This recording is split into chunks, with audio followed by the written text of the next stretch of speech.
That's better.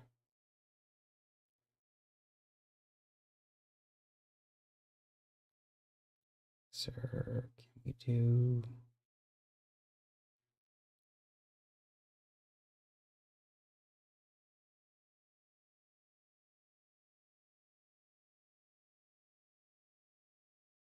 It's much better.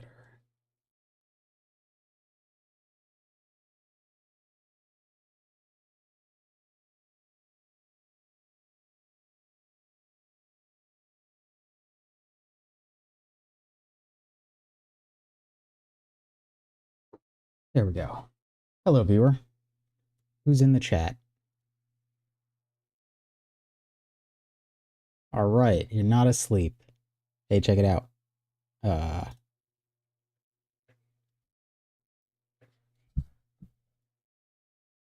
Hopefully my computer handles it. We'll see.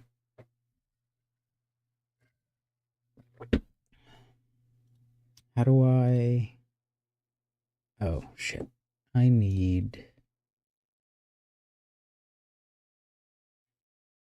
do need this.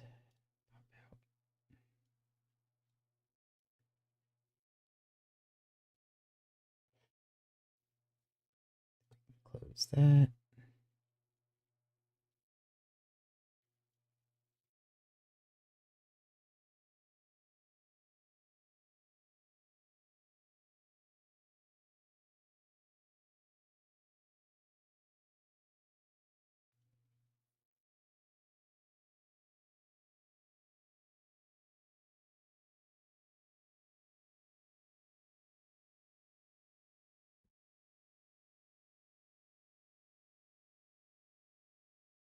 Cool.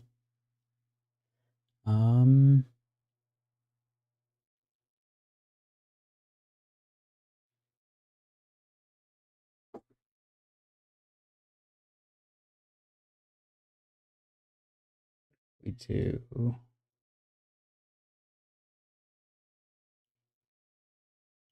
Okay.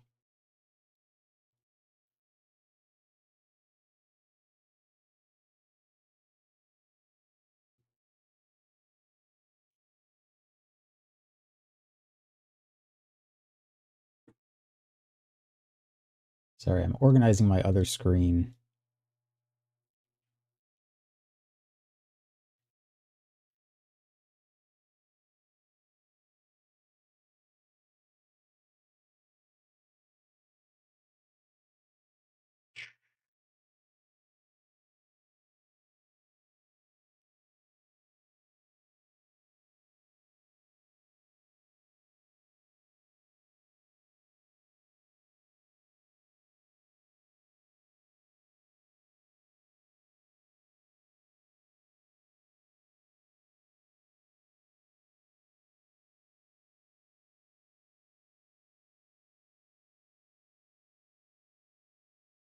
I think that's good.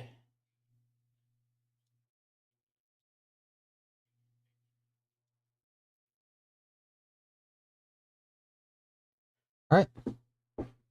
Where were we with this?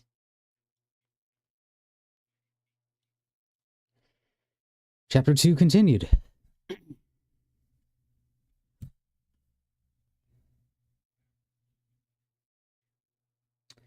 This was not the end, however. Chatfield and Shirky received numerous calls from the president in the weeks following the election. Chatfield told the Select Committee that he had received approximately 5 to 10 phone calls from President Trump after the election, during which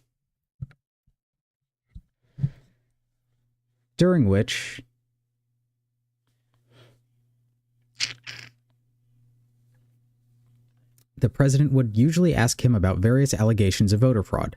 Chatfield said that he repeatedly looked into the president's claims but never found anything persuasive that could have changed the outcome of the election.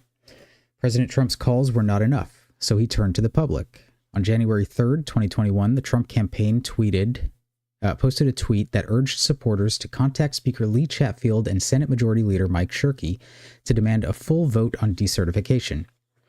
Why President Trump thought the Michigan legislature would convene to decertify the election in a matter of hours when it had refused to do so since early November is not clear.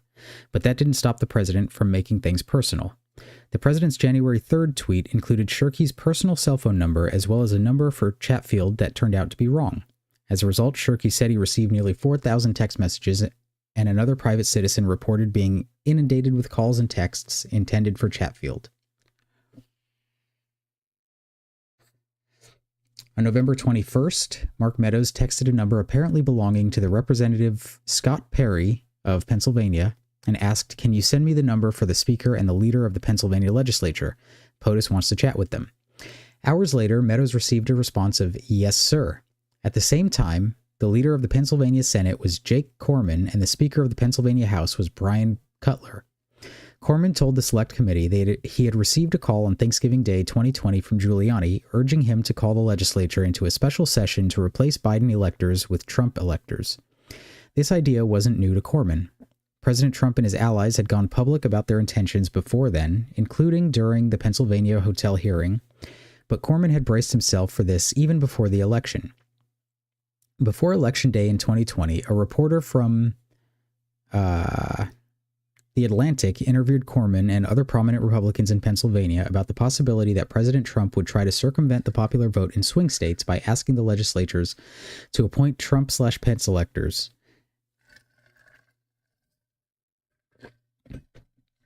After the article, Corman drafted an op-ed making it clear that the Pennsylvania legislature did not have the legal authority to appoint Trump-Pence electors in contravention of the popular vote, a position that he would generally maintain during the 2020 presidential election cycle. During that call, Giuliani first tried pumping Corman up as a patriot before asking the senator to call the Pennsylvania legislature into a special session. Corman told Giuliani that he did not have the authority to do that, a position with which his own lawyers agreed. Giuliani's reply was that Corman must have had bad lawyers.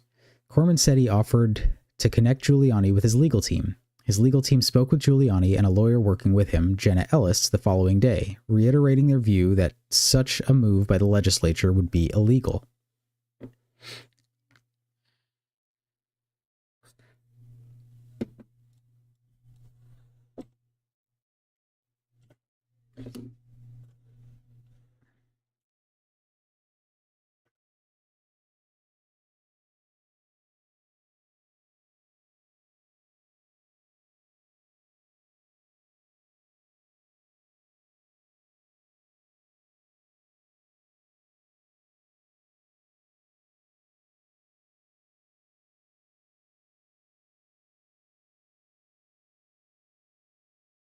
So Giuliani and a lawyer working with him.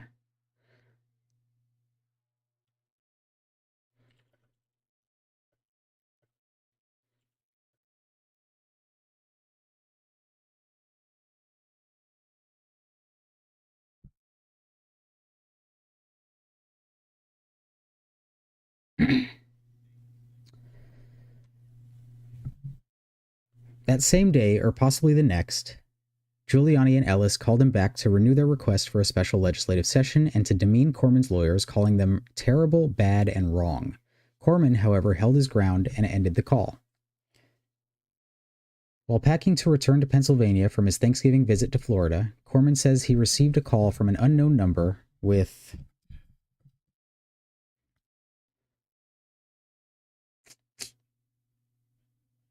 a Washington, D.C. area code, which he let go to voicemail. It turned out to be a White House operator calling on behalf of President Trump. Corman called back and spoke to President Trump, who insisted that he had won the election in Pennsylvania and said something to the effect of, "Jake, this is a big issue. We need your help." Corman told the president that he couldn't do what the Trump team was asking. President Trump replied, "I'm not sure your attorneys are very good." Corman wanted to end the call and offered to have his lawyers speak again with President Trump's, but they never had another call with the president's lawyers. Pennsylvania House Speaker Brian Cutler was another main target for the president's team. He received voicemails in late November for 4 days in a row from Giuliani and/or Jenna Ellis, which he provided to the Select Committee. Cutler explained that he did not feel comfortable talking with the president's team in case he ended up having to preside over a legislative session about the election, and he had his attorneys relay that to the president's team. Giuliani received the message but continued to call Speaker Cutler nonetheless.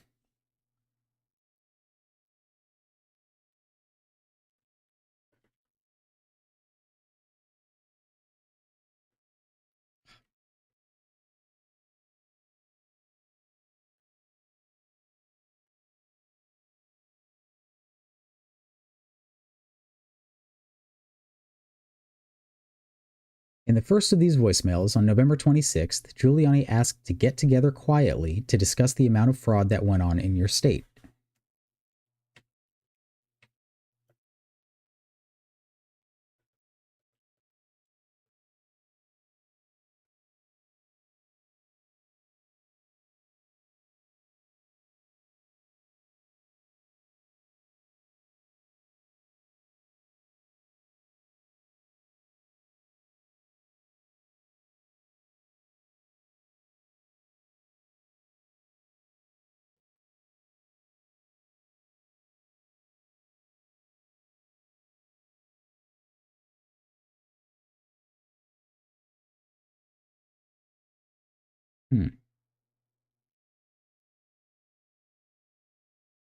I wonder, I can't flip the camera left and right.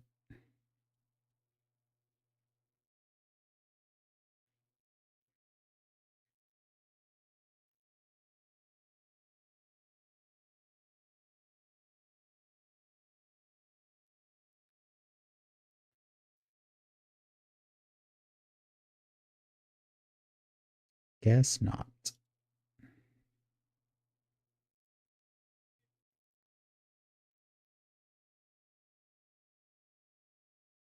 Yep, guess not.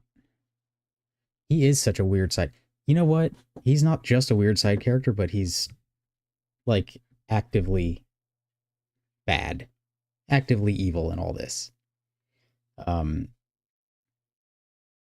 he went along with all of the stuff that Trump did, all of it, and he lied. And his defense, I don't remember if it was his defense for when he was disbarred or if it was his defense for one of the lawsuits against him or something, but his defense for all of this was that no sane person would consider what they were saying to be true. Like nothing I was saying was real. It was all for entertainment, basically. It was almost the same defense that, who was that, Tucker Carlson gave before he got fired off of Fox for the same stuff, for the Dominion stuff. Or maybe I'm wrong about that. There was so much, and it was all the same stuff. It was all the same excuses they gave.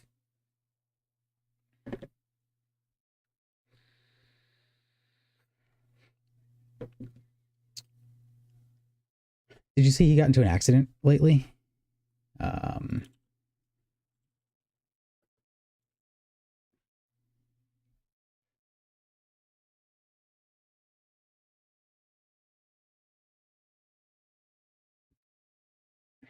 yeah, Giuliani was injured Saturday night when a vehicle he was riding in was rear-ended on a New Hampshire highway. Released from hospital.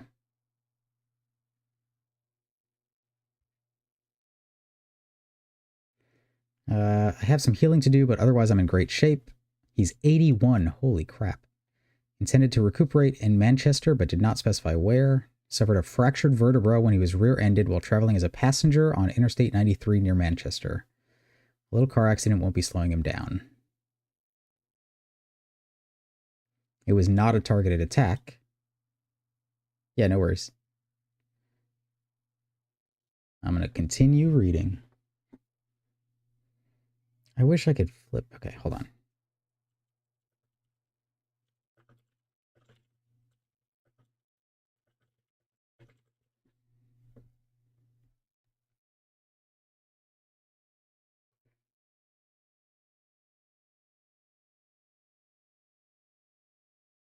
Right click, transform, flip horizontal. But it's not. Oh.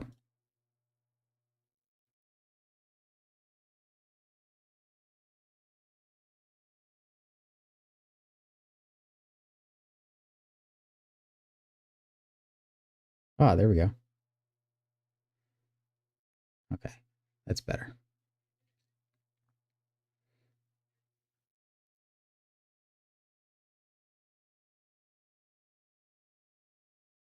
Can we?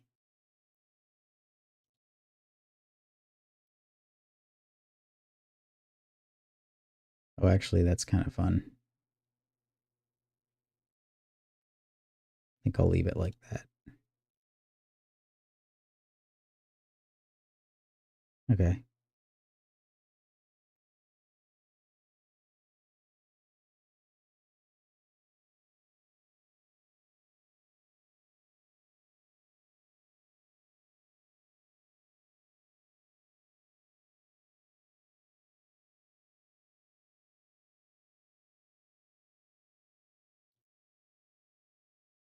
All right, that's better. I have a very tight window here.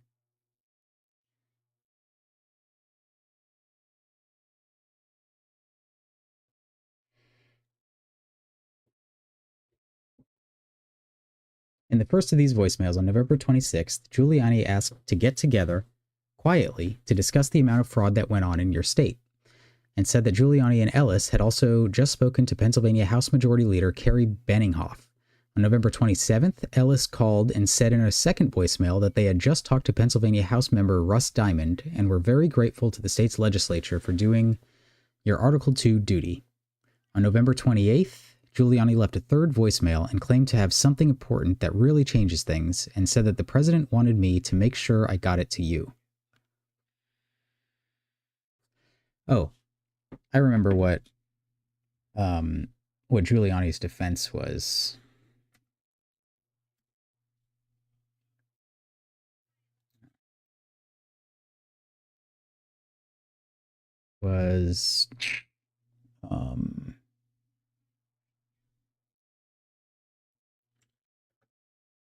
That they lied. Oh no, see, I'm misremembering that too. That was JD Vance who said that if they have to make up a story to sell the narrative, they will. They lied in order to sell the narrative? Is that it?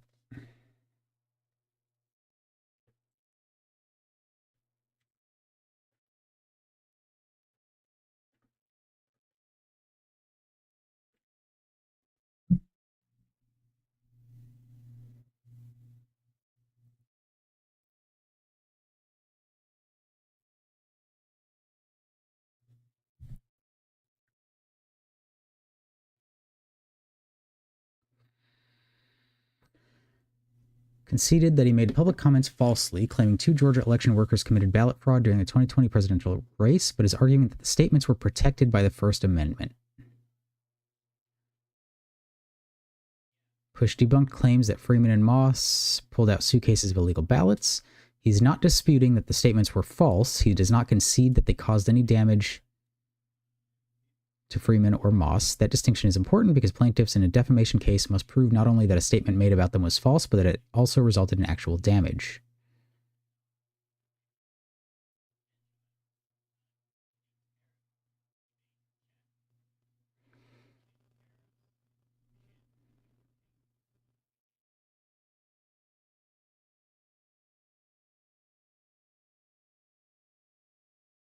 Yeah, he presented a misleadingly edited video of the State Farm Arena, clearly lied, then didn't contest the lies.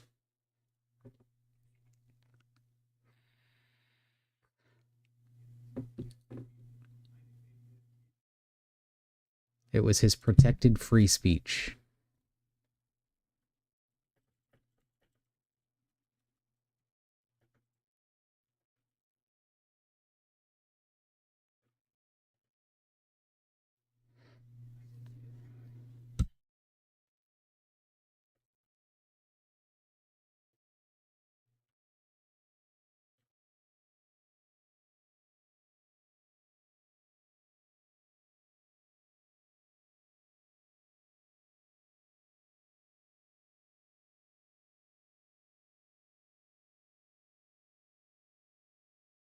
On November 28th, Giuliani left a third voicemail and claimed to have something important that really changes things, and said that the president wanted me to make sure I got it to you.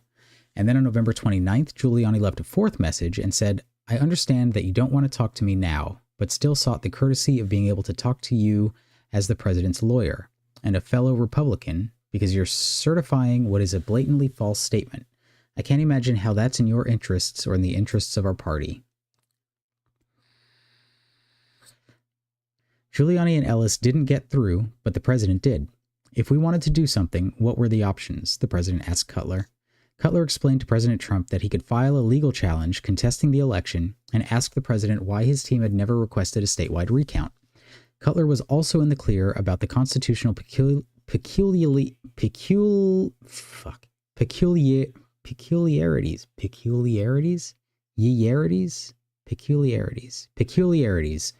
of Pennsylvania, where the state constitution specifically prohibits retroactive changes to how electors are chosen.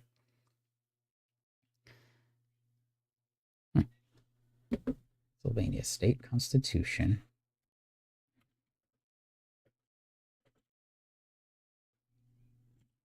Peculiarities. Specifically prohibits retroactive changes to how electors are chosen. Electors are chosen.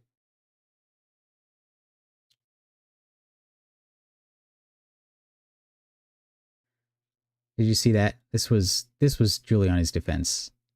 And he presented a he lied. He clearly lied about the State Farm Arena video.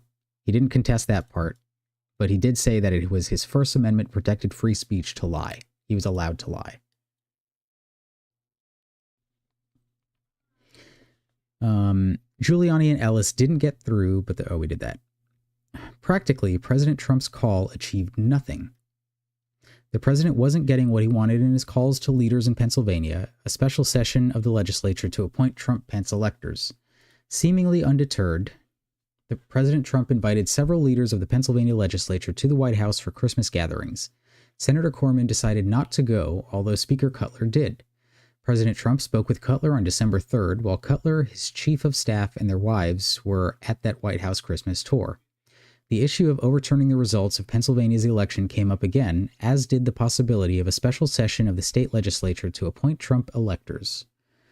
Cutler told the president that the state legislature could not reconvene without an order from the governor and a petition from a supermajority of legislators, neither of which was likely to happen. Cutler also told the president that they could not appoint new electors without a court order. In Cutler's opinion, President Trump seemed to understand, and that was clear. The president's apparent understanding, however, did not result in any meaningful changes to his public rhetoric. Four Seasons Landscaping. Man, he looked bad then, too.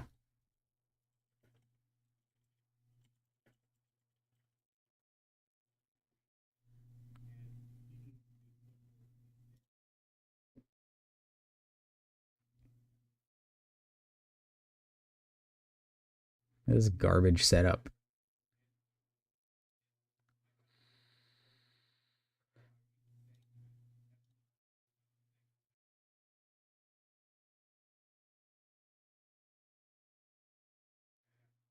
He was sweating, his fake tan was running. It was gross. I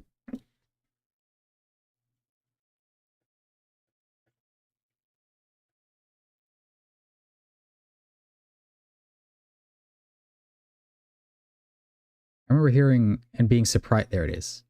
Being surprised that Four Seasons was cool with them doing this, and then come to find out it was total landscaping.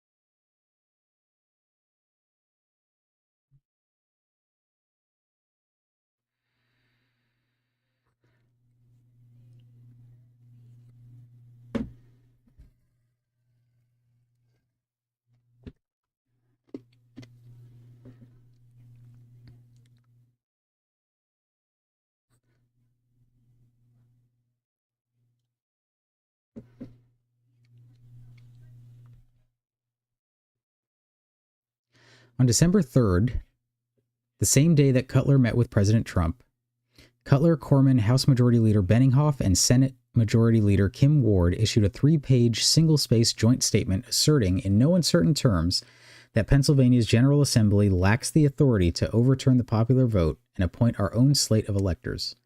Since doing so would violate our election code and constitution, particularly a provision that prohibits us from changing the rules for election contests of the president after the election. In response, President Trump retweeted a December 4th post by Bernard Kerik, which tagged all 4 of the state legislators with the hashtag traitors and declared that these are the 4 cowardly Pennsylvania legislators that intend to allow the Democrat machine to steal the vote. Cowards, liars, traitors.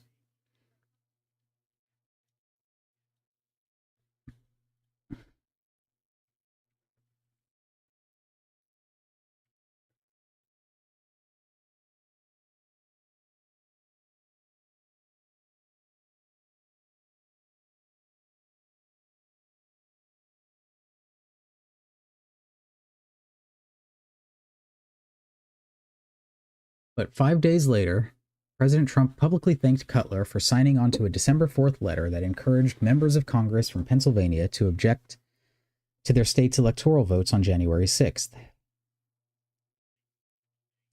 The president tweeted, "Thank you to Speaker Cutler and all others in Pennsylvania and elsewhere who fully understand what went on in the 2020 election. It's called total corruption." When the Select Committee asked Cutler about his apparent change in his position, he said that he signed onto this letter not because of concerns that fraud or corruption meant the results of the election Pennsylvania were wrong. Not because concerns that fraud or corruption meant the results of the Pennsylvania election were wrong, but rather because of the concerns about programmatic changes or areas for improvement related to the election.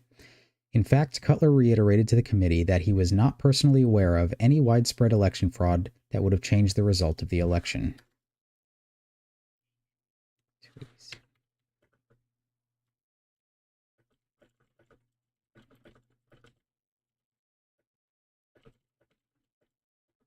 Change the result of the election.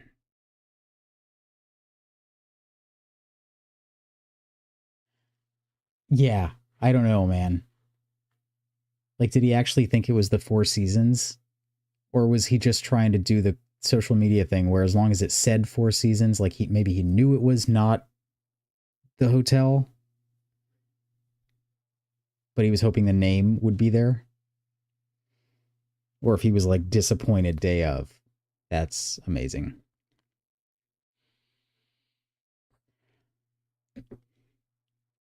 The pressure facing state legislators during this period was significant.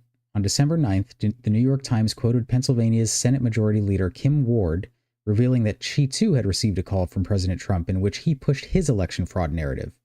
Ward told the Times that she hadn't been given enough time to sign the same December 4th letter that Cutler did, but commented that if she had taken a stand against it, "I'd get my house bombed tonight." Jeez.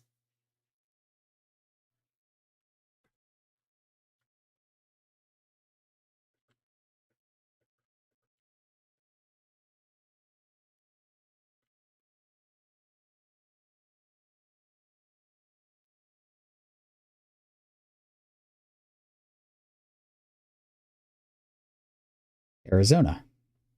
In late November, Arizona House Speaker Russell "Rusty" Bowers, a longtime Republican who served 17 years in the state legislature, received a call from President Trump and Giuliani. Giuliani alleged that Arizona's election results were skewed by illicit ballots cast by non-citizens or on behalf of dead people. Bowers demanded proof for these audacious claims on the call, and President Trump told Giuliani to comply, but the evidence never came.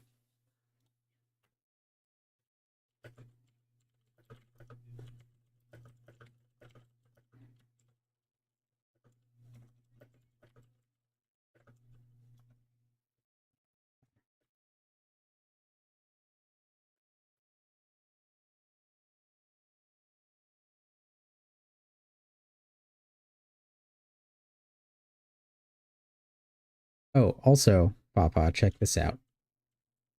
Let's see, is it going to work?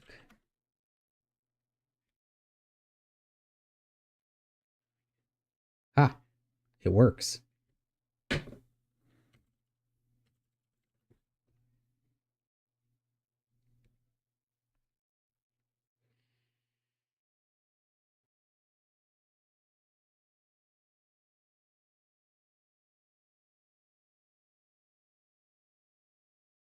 Oh, I have to...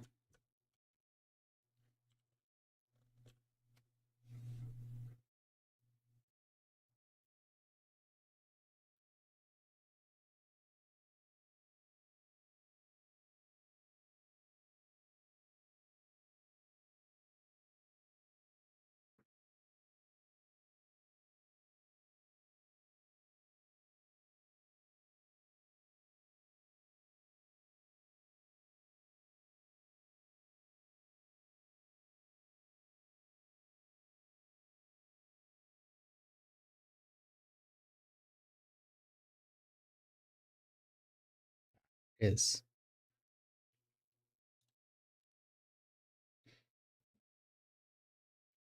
Um, Bowers demanded proof for these accusations, for these audacious claims on the call, and President Trump told Giuliani to comply, but the evidence never came. The point of the call, however, was different. Like in Michigan and Pennsylvania, President Trump and his allies were working the phones to get something. They wanted Bowers to hold a public hearing with the ultimate aim of replacing presidential electors for former Vice President Joe Biden with the electors for President Trump.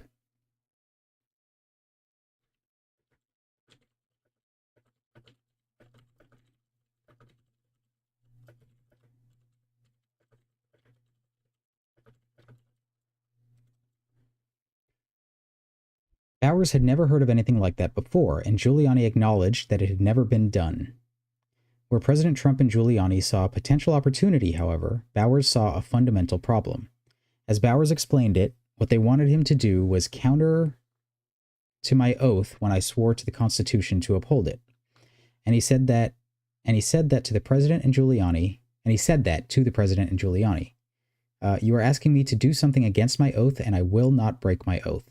Giuliani replied, aren't we all Republicans here? I mean, I would think you would listen a little more open to my suggestion that we're all Republicans.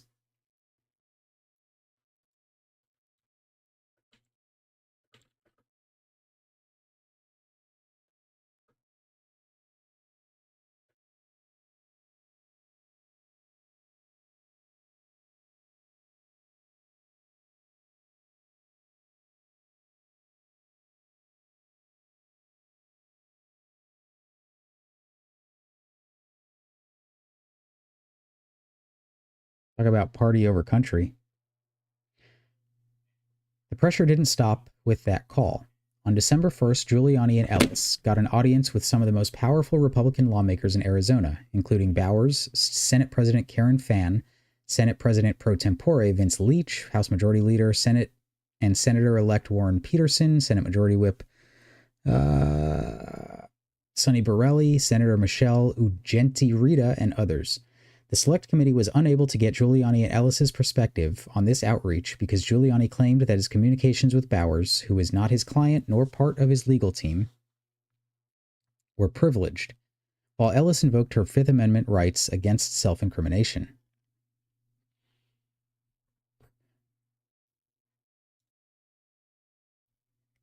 Bowers, on the other hand, told the Select Committee that Giuliani and Ellis asked the lawyers to deliver Arizona's electors for President Trump, despite the certified popular vote count.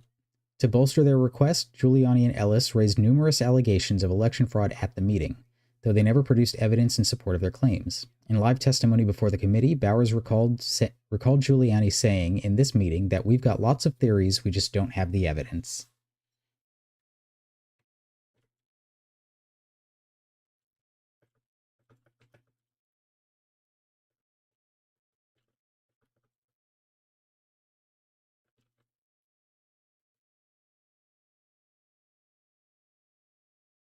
At that time, Bowers didn't know whether it was a gaffe. Stand by.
Okay.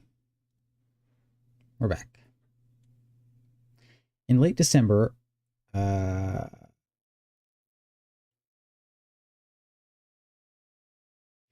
that time, Bowers didn't know whether it was a gaffe or an example of Giuliani not thinking through what he had just said. In any event, Bowers said he and the others in his group made particular note of that comment. That they had lots of theories but no evidence. And it was borne out. Bowers testified that no one provided me ever such evidence.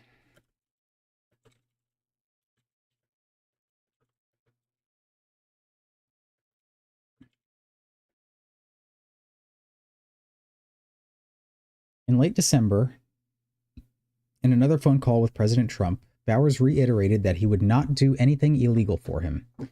Afterward, John Eastman joined the chorus of Trump allies, attempting to change his mind.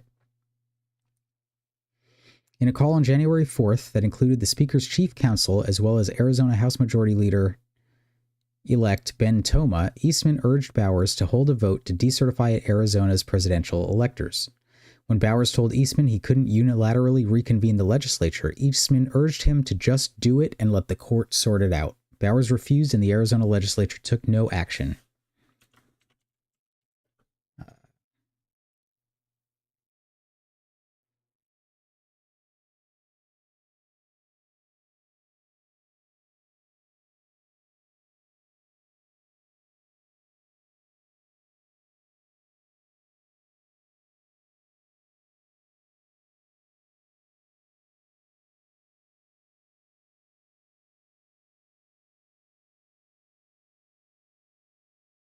Just do it and let the court sort it out.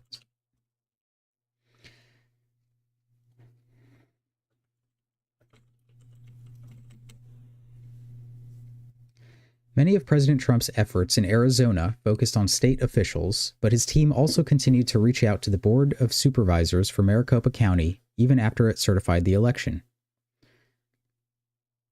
One focus was voting machines. According to the Arizona Republic, Giuliani left a voicemail in mid to late December for board members Steve Chukri that, quote, "I see we're all going to get a chance to take a good look at those machines. Give me a call as soon as you get a chance.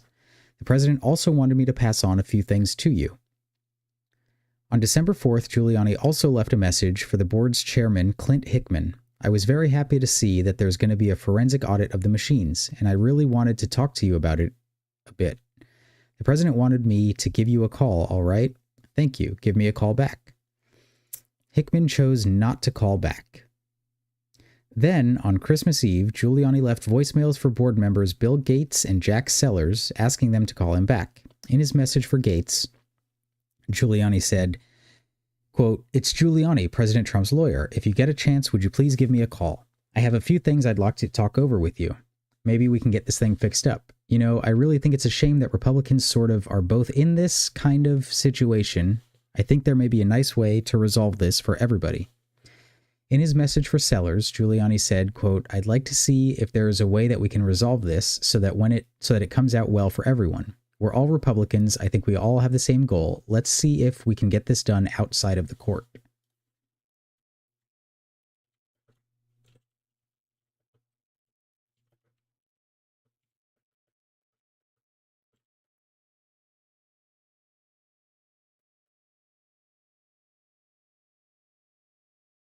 Like Hickman, neither Gates nor Sellers returned Giuliani's calls.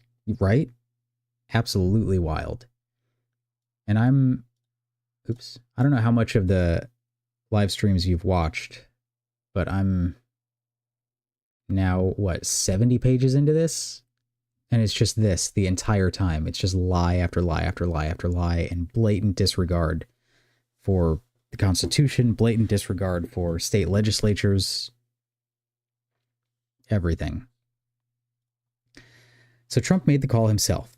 On December 31st, board chair Clint Hickman received a voicemail from the White House switchboard asking him to call back for President Trump. Hickman said that he did not return the call in part because the county was still facing litigation over the election. Another call from the White House came through on January 3rd with a request that Hickman call back for the president. But by then, the president's call with Georgia Secretary of State Brad Raffensperger, described below, had leaked, and Hickman didn't want to walk into that space.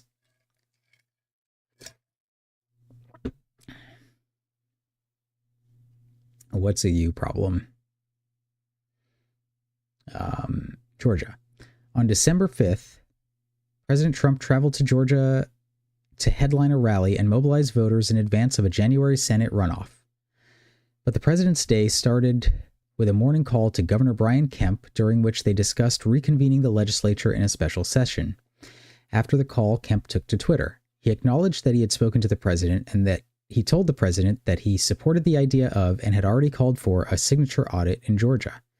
President Trump responded later that night by complaining that Georgia had not yet done a signature verification audit and instead insisted that the governor should at least immediately ask for a special session of the legislature.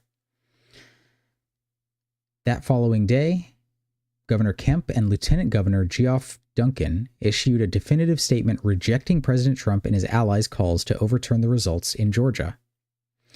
There's also, here, check this out. Here was some of the lawsuits that Trump filed. Boyer versus Ducey, a lawsuit against the governor and secretary of state of Arizona.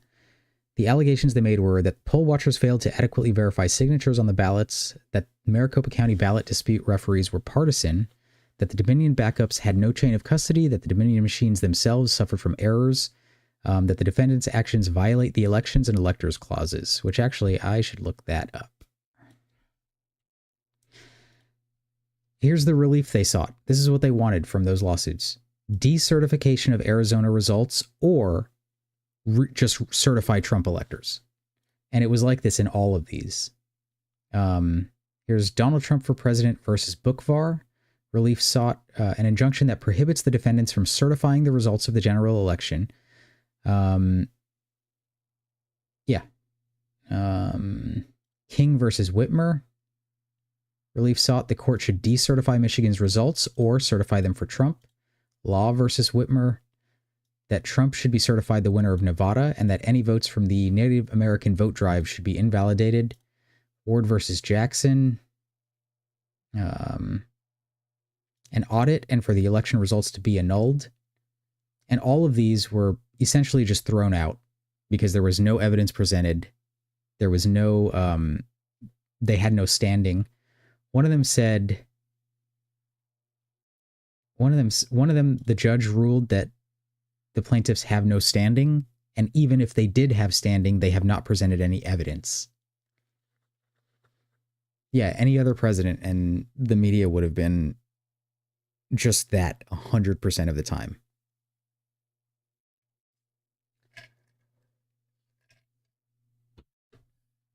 Oh, gotcha. You're probably on a delay. It's probably like you're replying to stuff I said like a minute and a half ago. I don't know how long the delay is, but it's probably significant.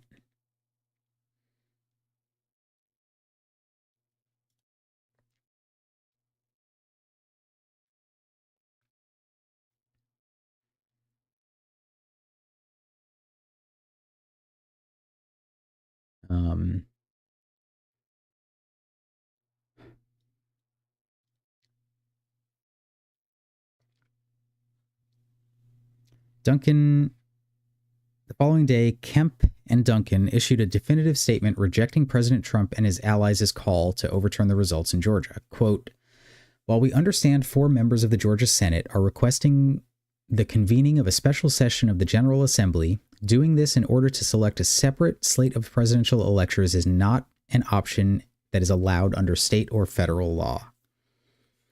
State law is clear. The legislature could only direct an alternative method for choosing presidential electors if the election was not able to be held on the date set by federal law. In the 1960s, the General Assembly decided that Georgia's presidential electors will be determined by the winner of the state's popular vote. Any attempt by the legislature to retroactively change that process for the November 3rd election would be unconstitutional and immediately enjoined by the courts, resulting in a long legal dispute and no short-term resolution.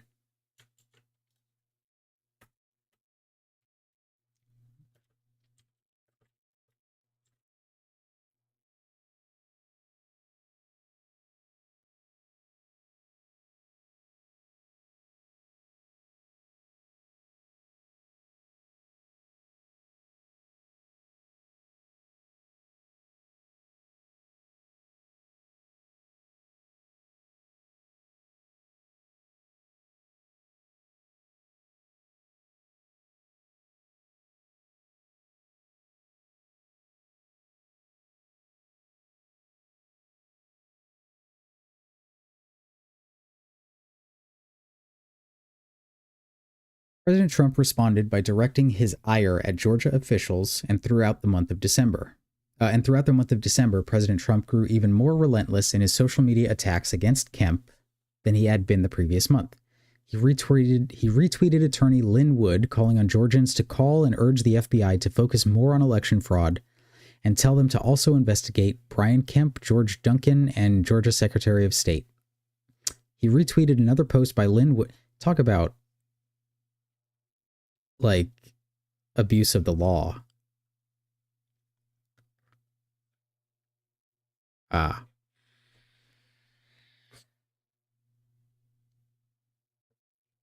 I see. Wonder, is it better to message on Discord? And then could I put the Discord chat on the stream instead of the YouTube chat? I don't know, something to think about. Because Discord's going to be immediate.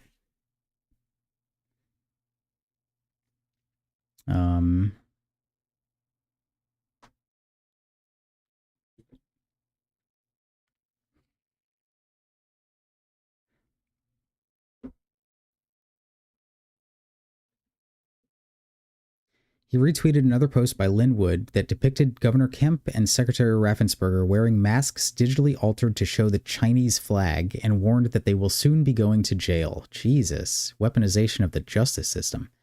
Even without his many retweets, President Trump posted an average of about one tweet per day in December 2020, either criticizing Governor Kemp or pressuring him explicitly or implicitly to take actions to overturn the election. Ah, what's up, Joe Neal? And look, we got nice fades too. Check it out.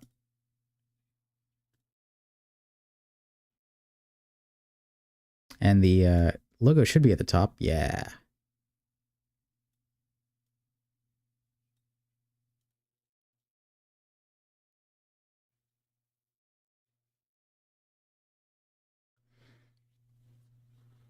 Thank you.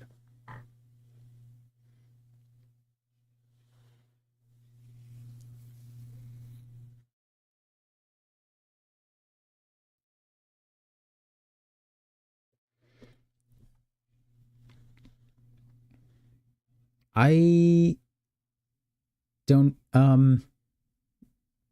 yeah, probably. When he won this last election, I said I didn't think he was going to make it through the entire 4 years. I don't know if that's what's happening now, but it is kind of weird. They keep posting photos that are like a week old, which is not normal for them.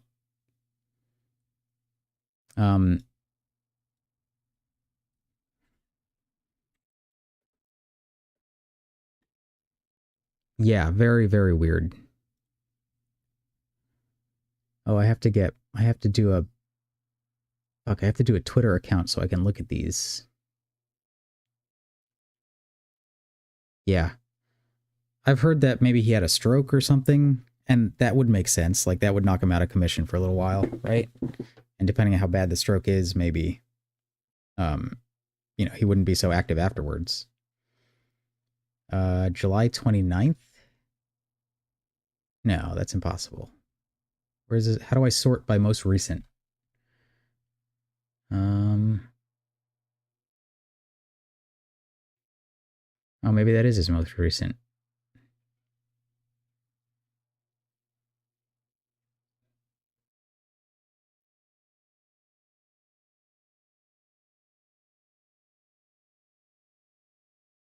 What the hell is this?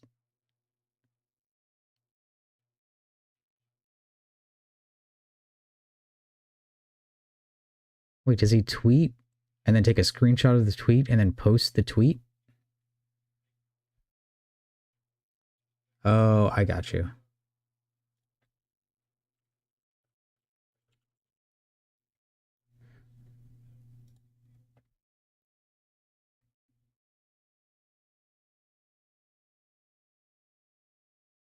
Two hours ago?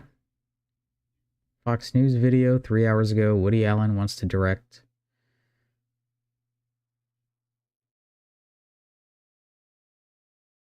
Oh no. He's going to give Giuliani the Presidential Medal of Freedom? Ay, ay, ay. Oh, third viewer. Hello, third viewer. Welcome to the stream.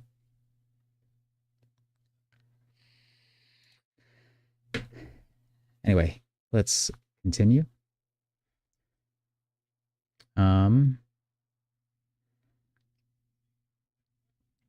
Oh, right. It's page 290. Weaponization of the Justice Department. Or at least, if not weaponization, at least threats of weaponization.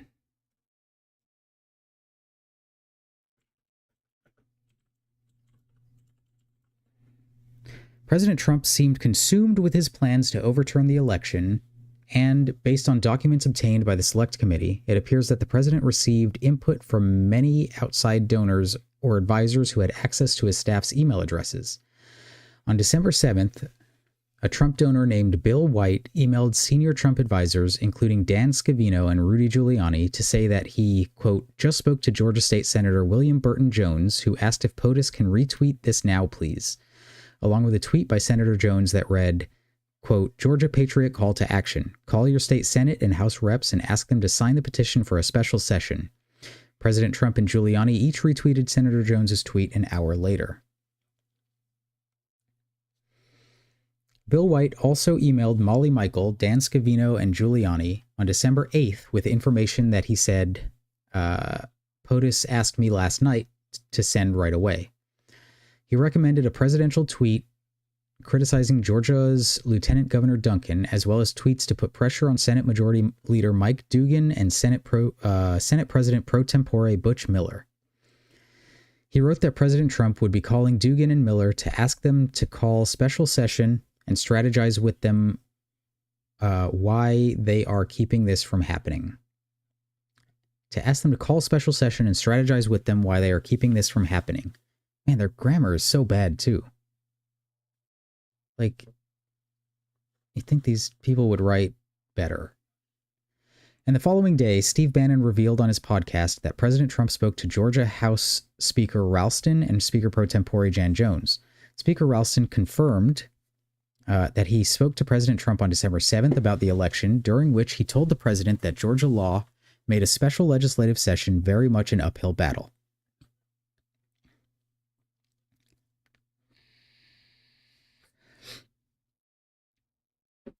Beyond asking state officials to not certify or to decertify or to appoint Trump electors for consideration during the joint session, President Trump and some of his closest advisors inserted themselves directly into the counting of ballots and asked outright for enough votes to win.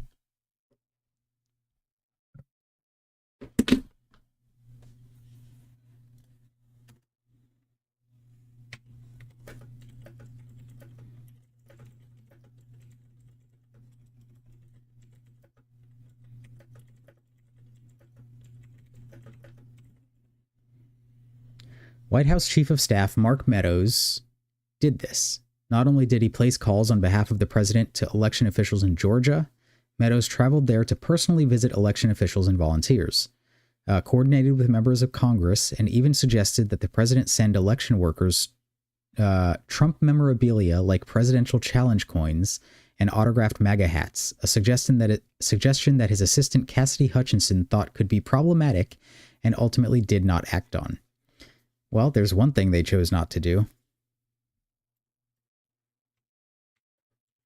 Chose not to send Trump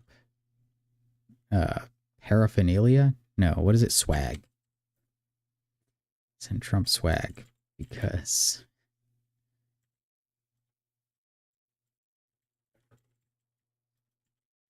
Cassidy thought it would be problematic.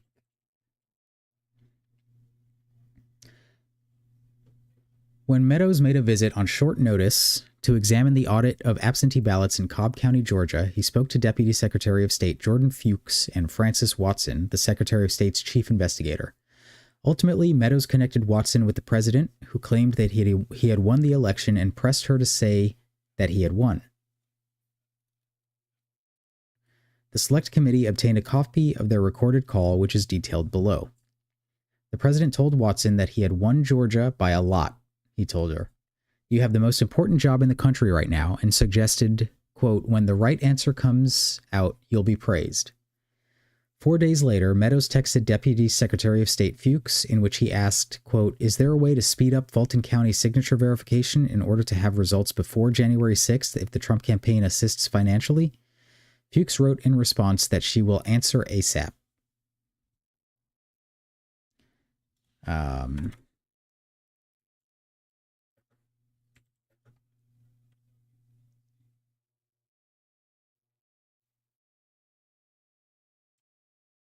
Signature verification before Jan 6th. Fuchs responded that they will answer ASAP. Meadows also played a central role in the lead-up to the president's January 2nd, 2021 call with Georgia Secretary of State Brad Raffensperger. In fact, it was Meadows who originally sent text messages to Raffensperger and requested to speak. On November 19th, he texted, Mr. Secretary, Mark Meadows here. If you could give me a brief call at your convenience, thank you. And on December 5th, Meadows texted, Mr. Secretary, can you call the White House switchboard at phone number blah, blah, blah, blah, blah for a call? Your voicemail is full. Then on December 11th, Meadows texted, thanks so much, to a number that apparently belongs to U.S. Representative Jody Hice, after Representative Hice told him that he had just made a statement regarding a recall on Raffensperger. If this is something POTUS wants to know and help push. Okay. All of that led to the remarkable January 2nd call between President Trump and his advisors on one side and Secretary of State Brad Raffensperger and his advisors on the other. By January 2nd, the president had tried to speak by phone with Raffensperger at least 18 times. Raffensperger, for his part, had avoided talking to the president because of ongoing litigation with the president's campaign. Despite Raffensperger's reluctance, the two spoke, with their respective lawyers on the line. During the call, President Trump went through his litany of false election fraud claims and then asked Raffensperger to deliver him a second term by finding just enough votes to ensure victory. The president said, I just want to find 11,780 votes, which is one more than we have because we won the state. Which is one more than we have? I don't know what he means by that. He reiterated it several times in different ways. Fellas, I need 11,000 votes. Give me a break. You know, we have that in spades already, or we can keep going, but that's not fair to the voters of Georgia because they're going to see what happened. When it was clear that Raffensperger and his advisors would not agree to the president's request, the president ramped up the pressure by accusing them of committing crimes. The ballots are corrupt. Quote, the ballots are corrupt, and you're going to find out that they are, which is totally illegal. It is more illegal for you than it is for them, you know. What they did, and you're not reporting it. That's a criminal offense, and you can't let that happen. That's a big risk to you and to Ryan, your lawyer. I'm notifying you that you're letting it happen.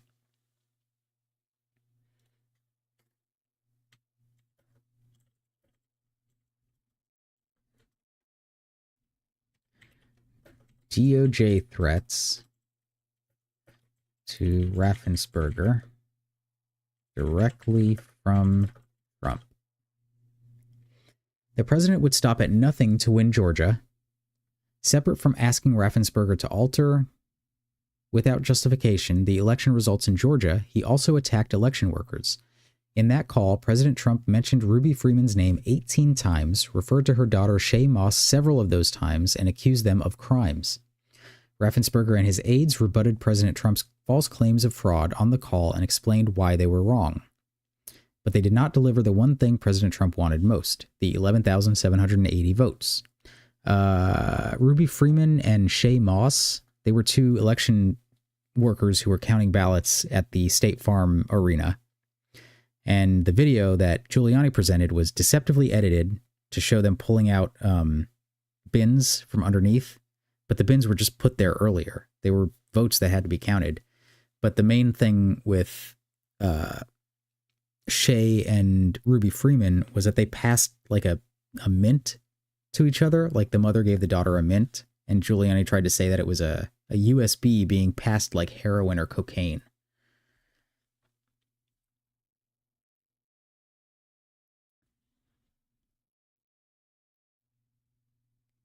The next day, President Trump tweeted about his phone call with Raffensperger, falsely claiming that Secretary Raffensperger was unwilling or unable to answer questions such as the ballots under table scam. He has no clue. He added that Raffensperger, Governor Kemp, and Lieutenant Governor Duncan, quote, are a disgrace and, quote, have done less than nothing about rampant political corruption.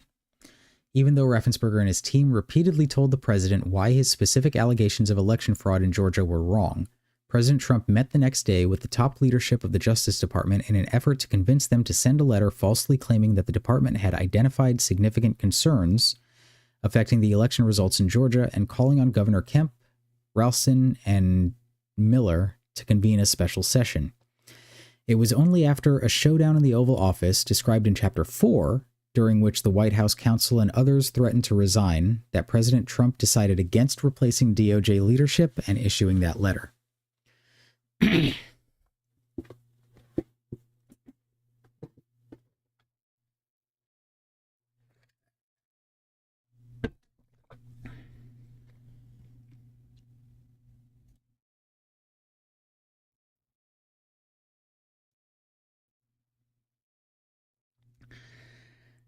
Some officials eagerly assisted President Trump with his plans.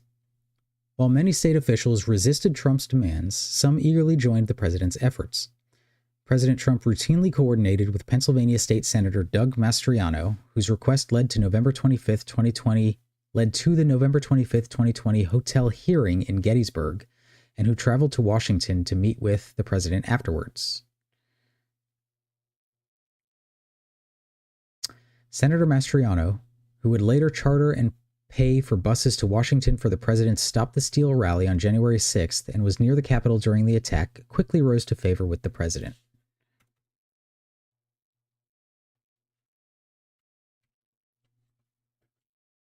Senator Mastriano paid for buses to the Capitol riot.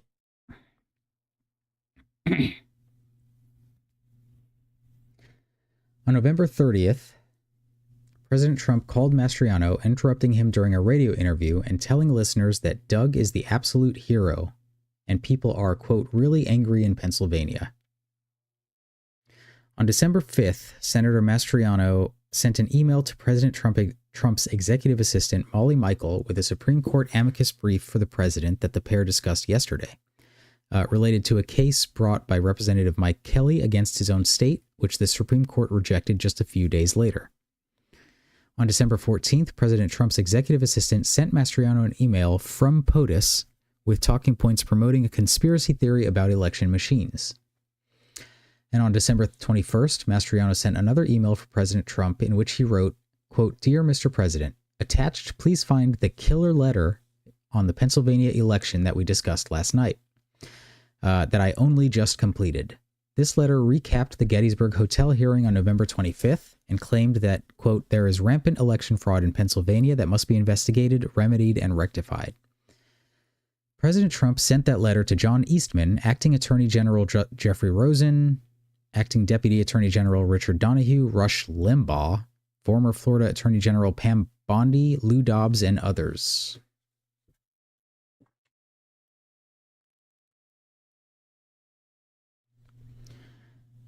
As January 6th approached, Senator Mastriano's involvement in attempts to overturn the election only grew.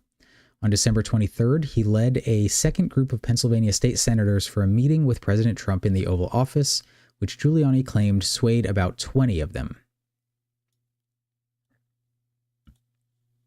Neither Speaker Cutler nor Senate President Corman participated. Mastriano also sent emails indicating that he spoke with President Trump on December 27th, 28th, and 30th, along with files that President Trump had requested or that he had promised to him. One of these was a pair of letters from state senators asking U.S. Senate Majority Leader Mitch McConnell and House Minority Leader Kevin McCarthy to reject Pennsylvania's electoral votes on January 6th.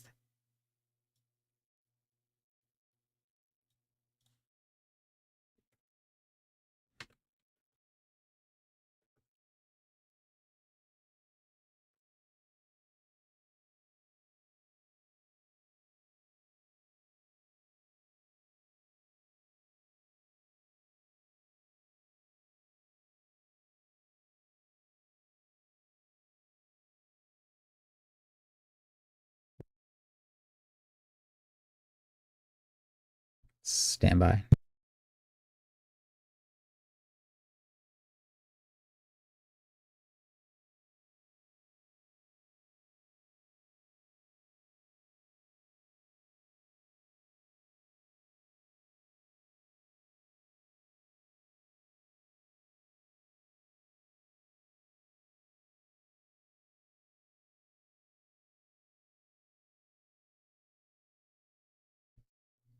All right.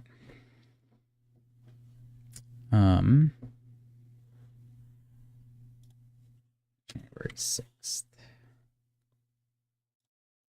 President Trump's executive assistant notified the White House's director of legislative affairs that the president would like the below attached letters to be sent to Mitch and Kevin and all GOP House and Senate members, but was told in a reply that given the political quote, given the political nature of the letters, would you mind sending them? On January 5th, President Trump spoke again with Mastriano and then notified the White House operator that Mastriano would be calling in for the vice president soon. That evening, Mastriano sent 2 more emails for the president. One was a letter addressed to Vice President Pence on behalf of nearly 100 legislators from various states. The other was a letter directed to Mitch McConnell and McCarthy from Pennsylvania lawmakers, this time asking Congress to postpone acting on the 6th.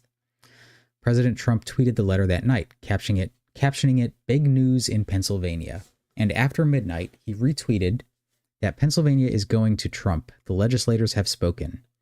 As described elsewhere in his report, that letter and the letters like it were used in the effort to convince Vice President Pence that he could and should affect the outcome of the joint session of Congress on January 6th.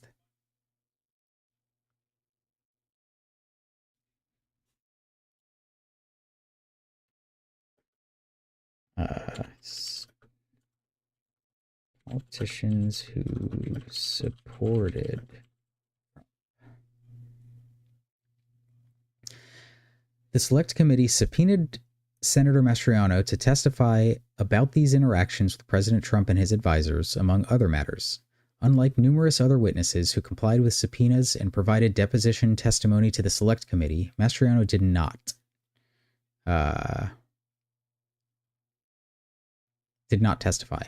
He logged into a virtual deposition at the appointed time, but logged out before answering any substantive questions or even taking the oath to tell the truth. What the fuck?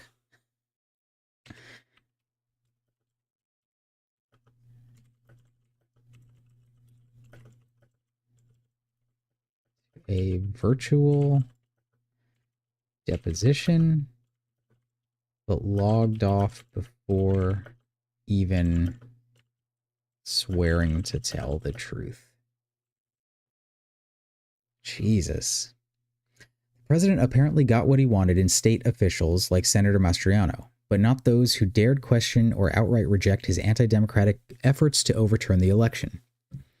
In some cases, those who questioned him made the president and his advisors dig in and push harder. On January 1st, campaign senior advisor Jason Miller asked for a, quote, blast text and Twitter blast out that would urge President Trump's supporters to, quote, contact House Speaker Brian Cutler and Senate President pro tempore Jake Corman to demand a vote on certification. Senior campaign attorneys, however, replied that this might violate Pennsylvania's very stringent lobbying laws and get them prosecuted or fined. Instead, they agreed on a similar call to action aimed at Arizona Governor Doug Ducey and Arizona House Speaker Rusty Bowers, rather than Speaker Cutler and President pro tempore Corman in Pennsylvania.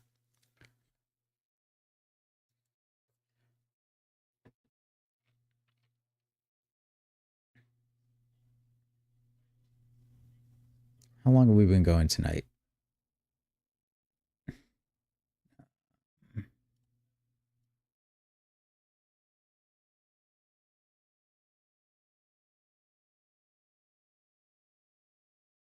We had an hour 13.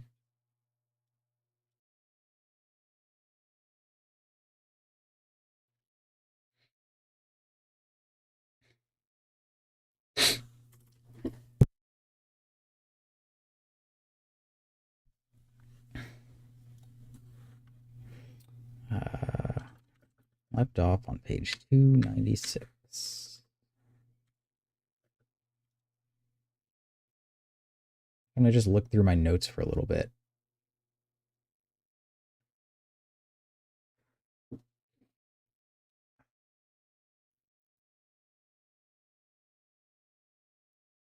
Is this Ford versus Jackson?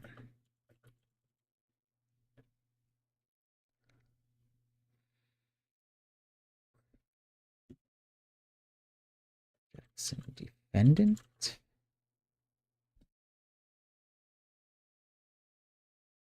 Constance Jackson.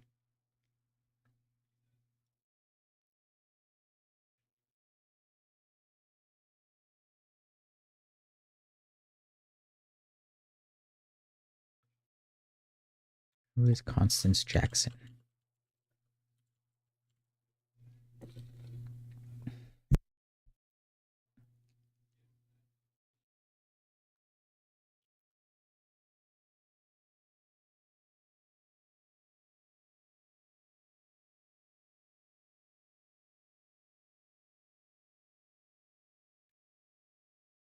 Constance Jackson.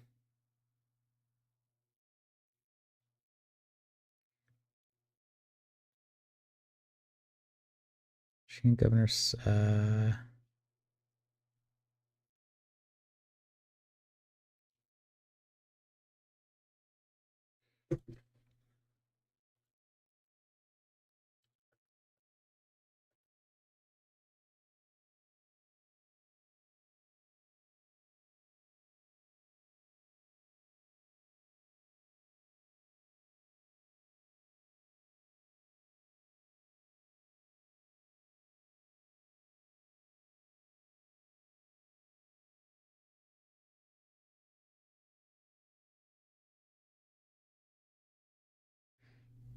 Jackson was a part of the defendants named in Ward's lawsuit.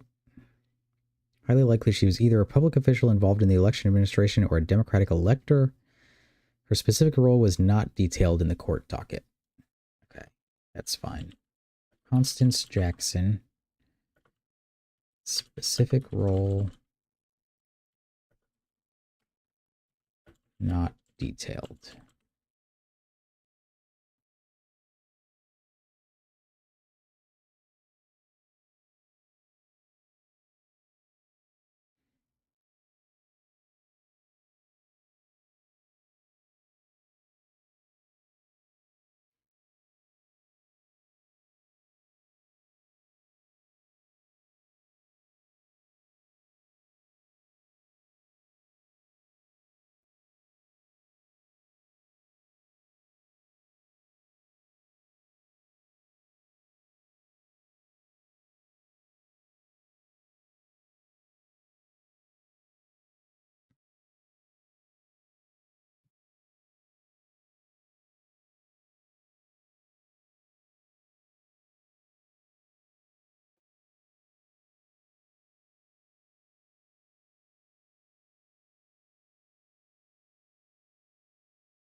"13 battleground states." Oh,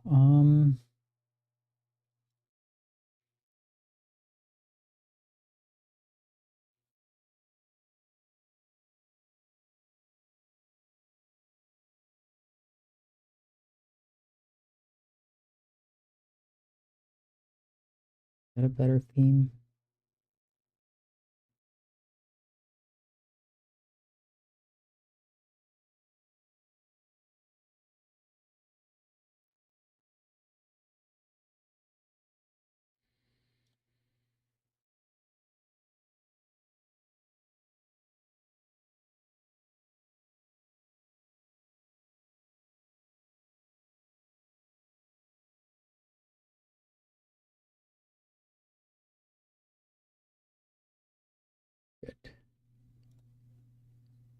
Maybe. That might be a better theme.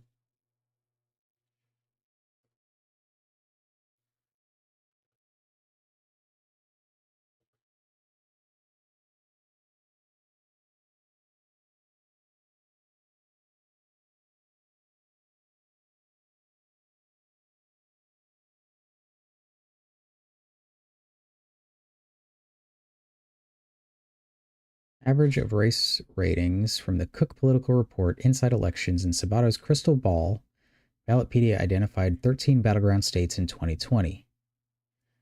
These are them: Arizona, Florida, Georgia, Iowa, Michigan, Minnesota, Nevada, New Hampshire, North Carolina, Ohio.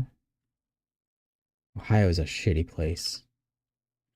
Pennsylvania, Texas, Wisconsin.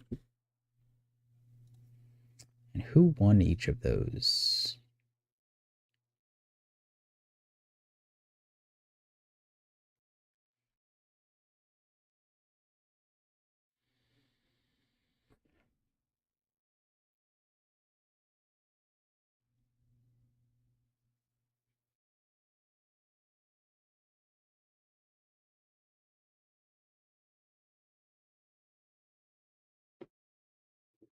Biden won those. Biden won that one.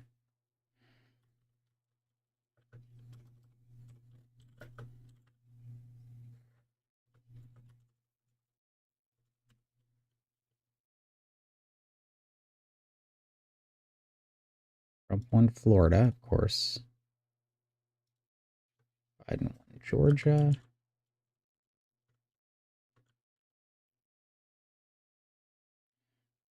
Trump won Iowa. Biden won Michigan. Biden won Minnesota. Biden won Nevada. Biden won New Hampshire. North Carolina was Trump. Ohio was Trump. Told you it's a shitty place. Pennsylvania was Biden. Texas was Trump. Wisconsin was Biden.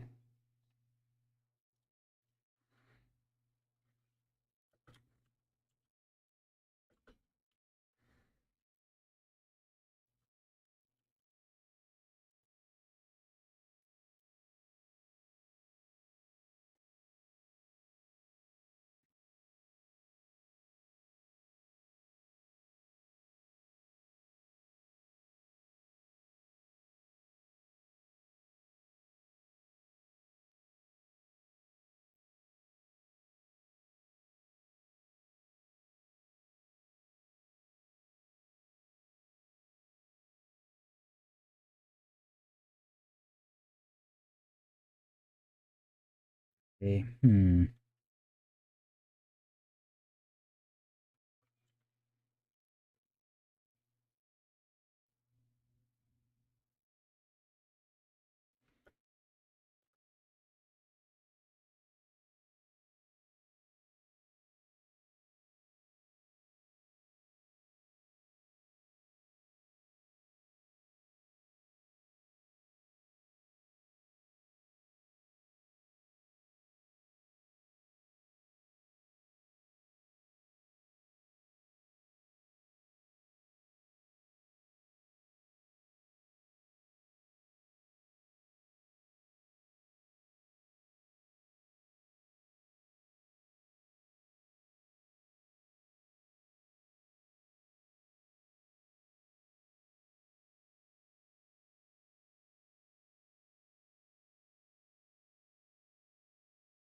Oh, no, that's wrong numbers. 1, 7, 2, 1, 4, 3. 21661,686. Florida by significant.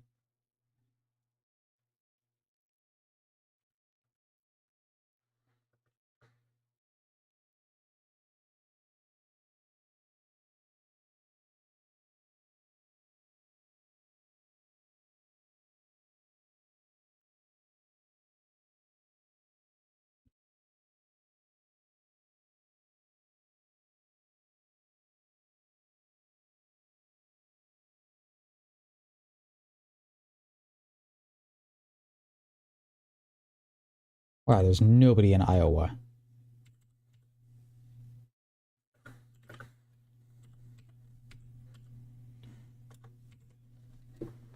$800,000 votes for Trump in Iowa. 2.5 million for Biden in Georgia.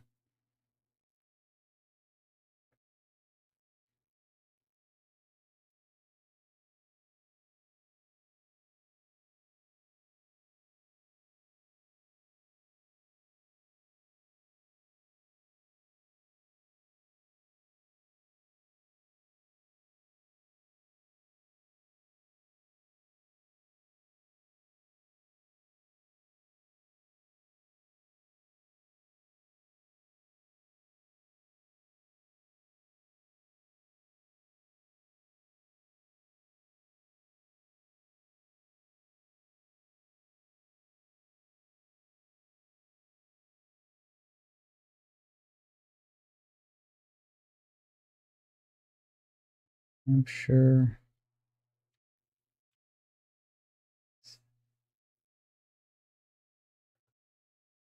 Two four 937 2365 660.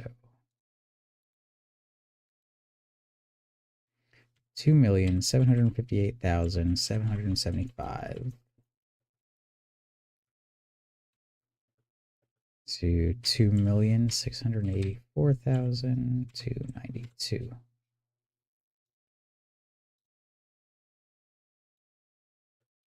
Ohio 3154834 to 267 679 165.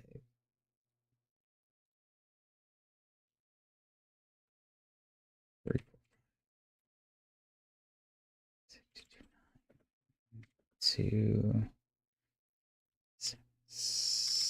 764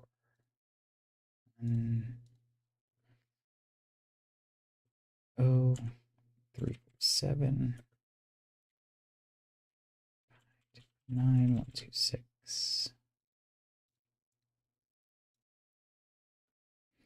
1630673 2610006.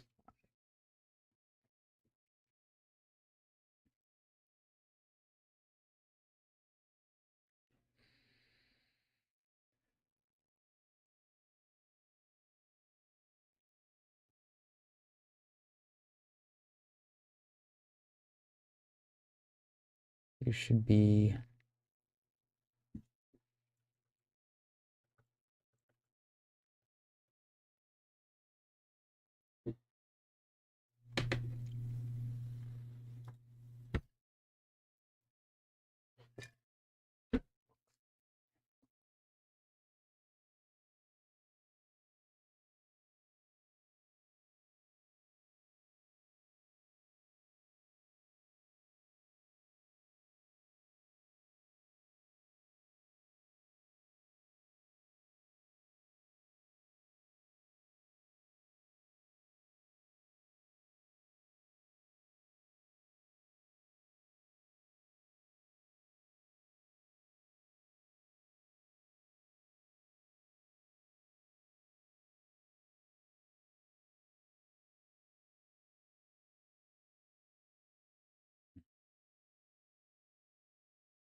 Alrighty, y'all. Stream's going down. Thanks for joining. Have a good night.